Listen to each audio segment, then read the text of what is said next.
Okay, hello everyone. तो आज ये वाले सेशन में हम लोग देखेंगे कोऑर्डिनेट ज्योमेट्री का एक और इम्पॉर्टेंट चीज़। मान लीजिए कि आपको एक ग्राफ दिया हुआ है, एक ग्राफ पेपर यानी कि उसी को हम लोग कार्टेशियन प्लेन बोलेंगे, लेकिन अभी स्टूडेंट फ्रेंडली होने के लिए अभी चलिए मान लेते हैं कि एक ग्राफ पेपर है। ग्राफ पेपर में आप लोगों ने ड्रॉ किया, एक्सिस ड्रॉ कर लिया, एक्स एक्सिस, वाई एक्सिस, सब हो गया अच्छे से। अभी कैसे ड्रॉ करेंगे उसको? सीधा, अभी ये मेरा सीधा लाइन है नहीं, पता है मेरे को, ये वाई एक्सिस था, this is your x axis, ये ओरिजिन था जहाँ पे मिल गए दोनों आपस में। नाउ थिंग इज, मान लीजिए आपको एक लाइन मैंने स्ट्रेट लाइन ड्रॉ करके दिया, ठीक है, खुश। ये स्ट्रेट लाइन जो ड्रॉ किया है मैंने, अभी मैं अगर आप लोग को पूछूं कि ये जो स्ट्रेट लाइन है ये कितना ढला हुआ है, कितना टेढ़ा है, क्योंकि ऐसा तो नहीं है कि इसके जैसे पूरा 90 डिग्री में खड़ा हुआ है, ये पूरा इसके जैसे वर्टिकल है, इसके जैसे हॉरिजॉन्टल है, वैसा भी नहीं है। मतलब कोई एक एंगल में ये ढला हुआ है। अभी मान लीजिए आप कहीं पे रास्ते पे जा रहे हो, रास्ते से ऐसे आपका एक स्लोप आता है नीचे जाने के लिए। अब तक पूरा भुवनेश्वर, कटक भुवनेश्वर का रोड ले लो, वहाँ पे भी जाते बहुत जगह ऐसा आता है कि आपको पूरा रसूलगढ़ के पास वहाँ से ऐसे ऊपर उठते हुए फिर जाना है आपको रोड लेके वाणी विहार छत पे ना। How is that thing created? वो स्ट्रेट क्यों नहीं है, वो स्लोप क्यों है? वो स्लोप इसीलिए है ताकि ऊपर से एक जो रास्ता बना हुआ है ज़्यादा भीड़ ना रहे, तो वो एक हाईवे जैसे हो गया। हाँ, ऊपर से ब्रिज अगर जा रहा है तो फिर वहाँ से ज़्यादा लोग और नीचे के रास्ते से ना जाके some of the traffic is diverted ऊपर के रास्ते से। तो वहाँ पे कभी भी ऐसा नहीं देखा होगा कि वो लोग एक ऐसे ही, ये मेन रोड आपका जा रहा है, वहाँ से ऐसे उठा के वहाँ से एक और रास्ता बना लिया। It's not possible. वहाँ से एयरलिफ्ट होके थोड़ी जाएगा कोई गाड़ी, नॉट पॉसिबल। तो यहाँ पे एग्जैक्टली क्या होता है, जो रास्ता हम लोग बनाते हैं it is somewhat like this. तो एक एंगल, एक पर्टिकुलर एंगल में ये रास्ते को हम लोग ऊपर उठाए हुए हैं। वही चीज़ यहाँ पे आपका कोऑर्डिनेट ज्योमेट्री में भी अप्लाई होता है। कोई भी लाइन हम लोग ले लो, अभी वो लाइन हो सकता है कि एक्स एक्सिस को पैरेलल हो सकता है कि वाई एक्सिस को पैरेलल हो, कुछ भी हो, या फिर ना ही हो, पैरेलल ना हो, परपेंडिकुलर ना हो, बीच का हो। तो ये जो बीच का लाइन यहाँ पे ड्रॉ किया हुआ आपको दिख रहा है, सो व्हाट इज़ दैट? यहाँ पे हम लोग क्या देखते हैं कि कितने एंगल में उसने ड्रॉ किया हुआ है हम लोगों ने उसको, ठीक है।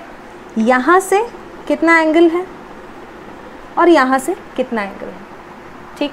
अभी हम लोग जब क्लास 6-7 में भी एंगल्स हम लोग सॉल्व करते थे, क्या होता था कि एक स्ट्रेट लाइन पे कोई भी पॉइंट ले लो तो वहाँ पे उसका एंगल कितना होता है, 180 डिग्री, करेक्ट। यहाँ से लेके यहाँ तक इट इज़ 180 डिग्री। मान लो कि यहाँ से हम लोगों ने इसे लाइन खींच दिया, मैंने इसको बोला कि भाई this is 75 degree, find out this one.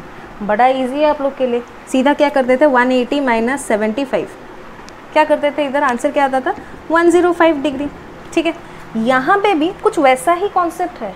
यहाँ पे मान लो कि एक एंगल आपको दिया हुआ है कि ये यहाँ से इस तरफ, अभी इस तरफ अगर जा रहा है then it is a clockwise movement, अगर इस तरफ से ऐसे जा रहा है then it is anti clockwise. क्योंकि क्लॉक कैसे जाएगा, क्लॉक की जो हैंड्स हैं वो कैसे जाएंगे, ऐसे एंटी क्लॉकवाइज, उल्टा।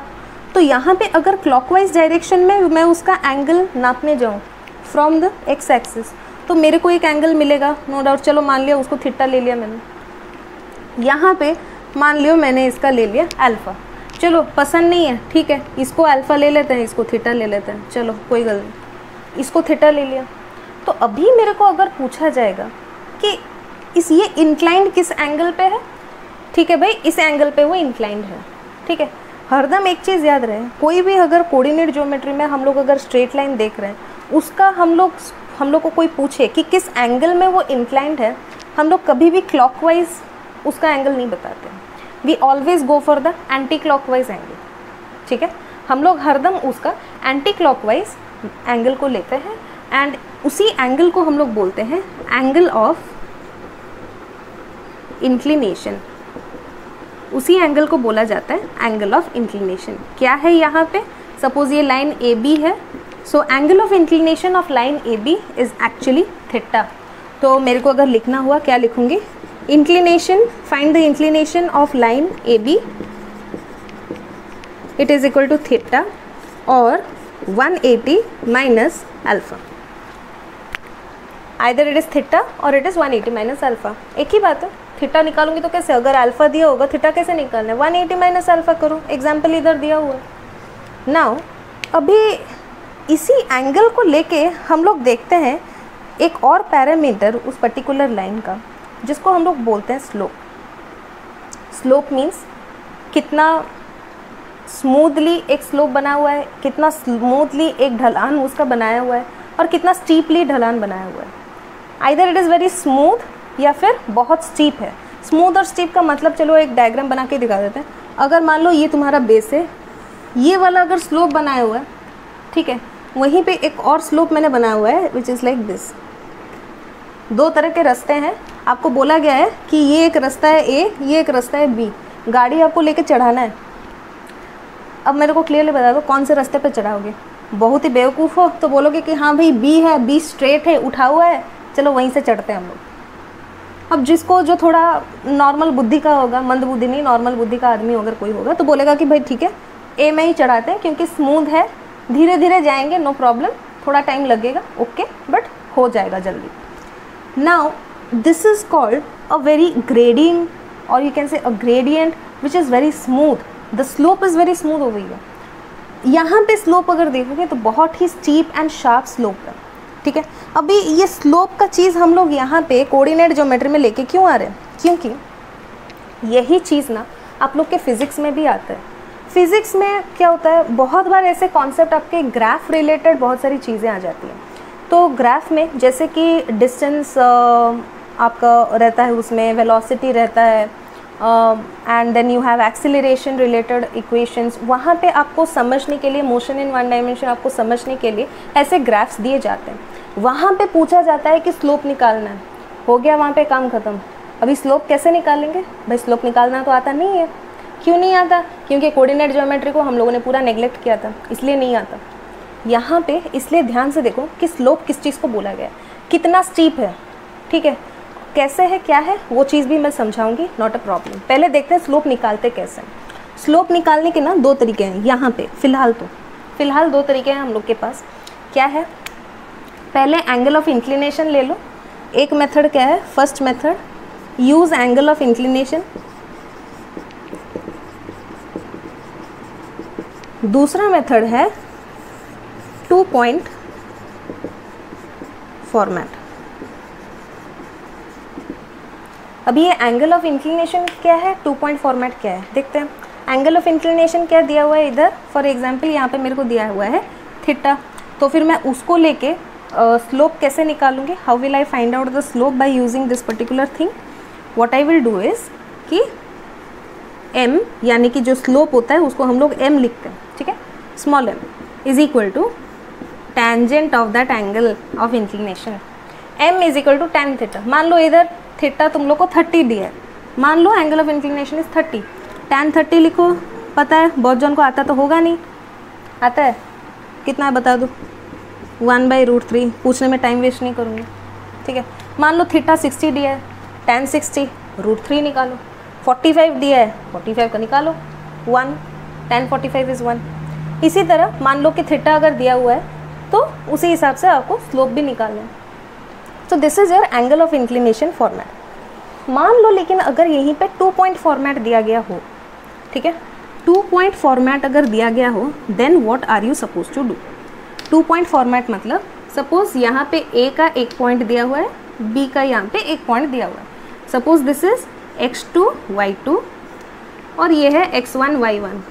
अभी x के जगह 5 लूँगी तो वहाँ पे एक बच्चा गुस्सा करेगा, 4 लूँगी एक और बच्चा गुस्सा करेगा, भाई I am happy with x and y, ठीक है। तो x1 y1 इसके कोऑर्डिनेट्स हैं, x2 y2 इसके कोऑर्डिनेट्स हैं। अभी स्लोप निकालना है, कैसे निकालूँ, it is actually the difference between difference of ordinates divided by difference of abscissa.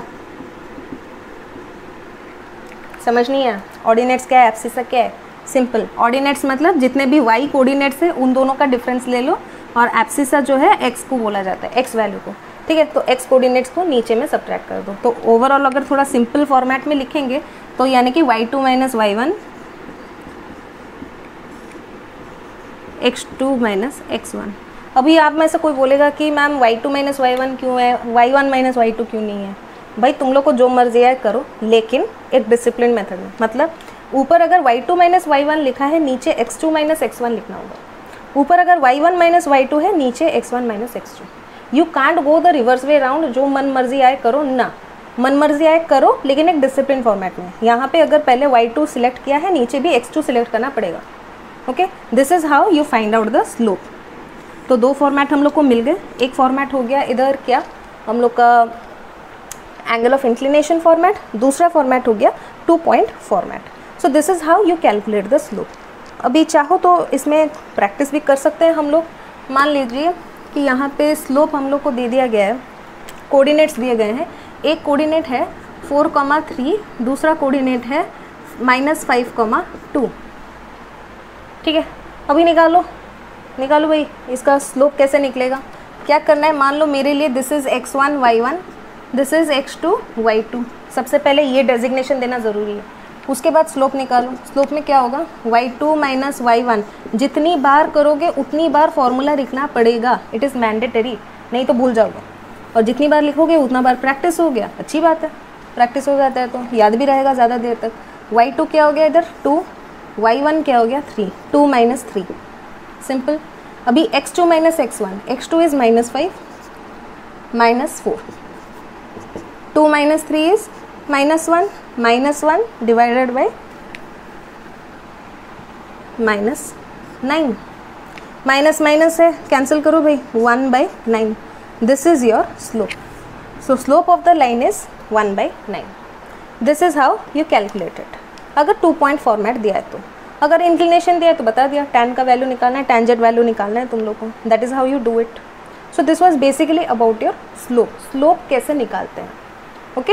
अभी नेक्स्ट अभी ये बताऊंगी कि how do you interpret according to the slope.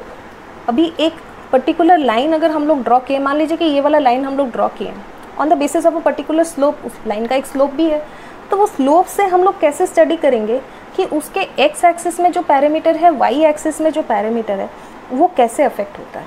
ठीक है, एक स्टीप स्लोप है तो उसका मतलब क्या है, एक एकदम स्मूथ एंड ग्रेडियंट स्लोप है तो उसका मतलब क्या होता है। थोड़ा बहुत फिजिक्स आएगा इसमें, लेकिन यहीं से ही आपको फिजिक्स थोड़ा बहुत समझ में आएगा।